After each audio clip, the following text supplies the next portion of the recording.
Pinuna ni dating Senador Antonio Trillanes ang ICI dahil sa umano'y hindi pag-iimbestiga kina Congressman Paulo Duterte at Senador Bongo.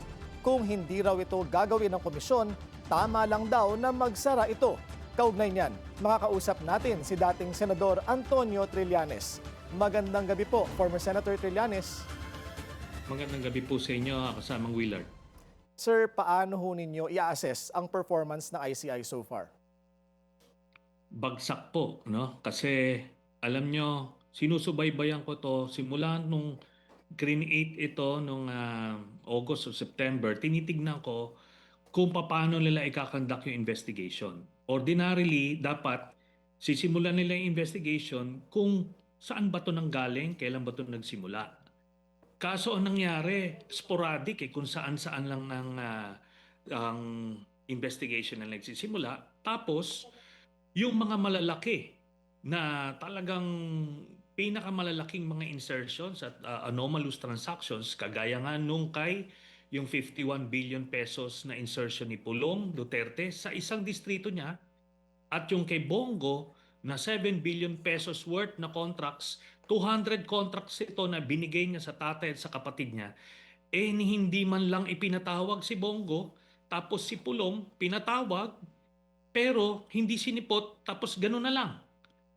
Hindi man lang inulit. So yun ang problema ko dito sa ICI na to, ay talagang is either duwag sila o hindi sila marunong mag-imbestiga or nakompromiso na ito. Mhm. Sa ngayon, Senator, iisa na lang ang commissioner na natitira sa ICI at yan ang kanilang chairman na si Justice Andres Reyes Jr. Umaasa pa ho ba kayo na mapapatawag pa si Paulo Duterte muli at maiimbestigahan o ipapatawag at least si Senator Bongo? Alam niyo po, I am not expecting anything anymore kasi nung nandiyadyaan pa yung sinasabi nila na maaayos daw at magagaling na mga commissioner, duwag rin naman hindi rin naman pinatawag di ba? Kaya aasa lang tayo sa wala. Alam niyo, nagbigay na ako sa kanila ng mga dokumento, nagbigay ako sa kanila ng sulat para man lang madala doon yung kanilang investigasyon kasi doon nagsimula Si Bernardo na key witness nila na ginamit, ang nagtalaga niyan si Bongo. Si Diskaya na isang rin nila, isang primary suspect nila, ito ay namayagpag noong panahon ni Duterte at si Bongo rin ang nasa likod niya. Tapos si Bongo ni hindi nyo man lang pinapatawag. At this point in time, I'm not expecting anything from this body kasi yun na nga, it's either duwag sila or nakompromiso na.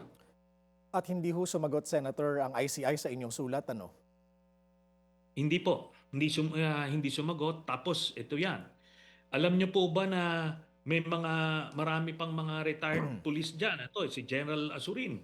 At dati, noong una, si Mayor Magalong, sila daw yung mga investigador na magagaling. Pero alam nyo, hindi man lang sila tumungtong dun sa Davao City, sa district ni Pulong. At nung pumunta man lang, nag-picture taking. Napakadali lang naman po niyan kasi makukuha nyo yung mga kontrata nung 51 billion na yon. Doon sa kontrata na yun, makikita nyo yung mga kontratista na ginamit ni Pulong. Papatawag nyo lang yun dyan, hanapin asan dito yung project mo.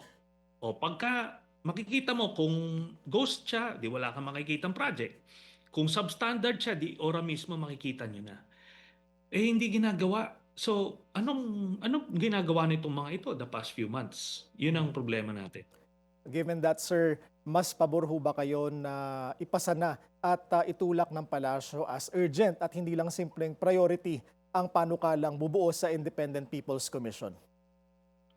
Hindi po ako pabor dyan kasi that will be redundant doon sa Office of the Ombudsman. Ang ang maganda dito, creation ng isang anti-corruption agency under the Office of the President para diretso magagawa niya kung ano yung kailangan niyang gawin, maimbestigahan kung ano yung kailangan gawin.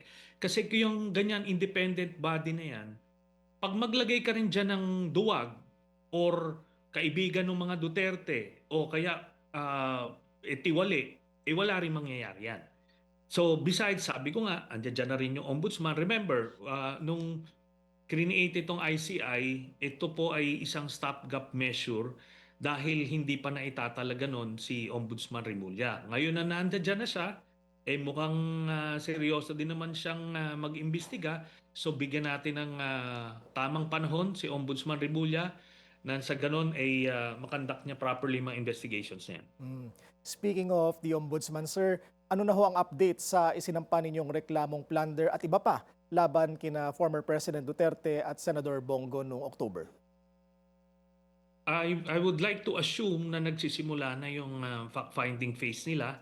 And besides, kompleto naman na yung mga dokumentong sinubmit namin. I-validate na lang nila yan sa DPWH, sa COA kung authentic documents yon. Kasi kahit na may certified true copies kami, kailangan nilang siguraduhin yon.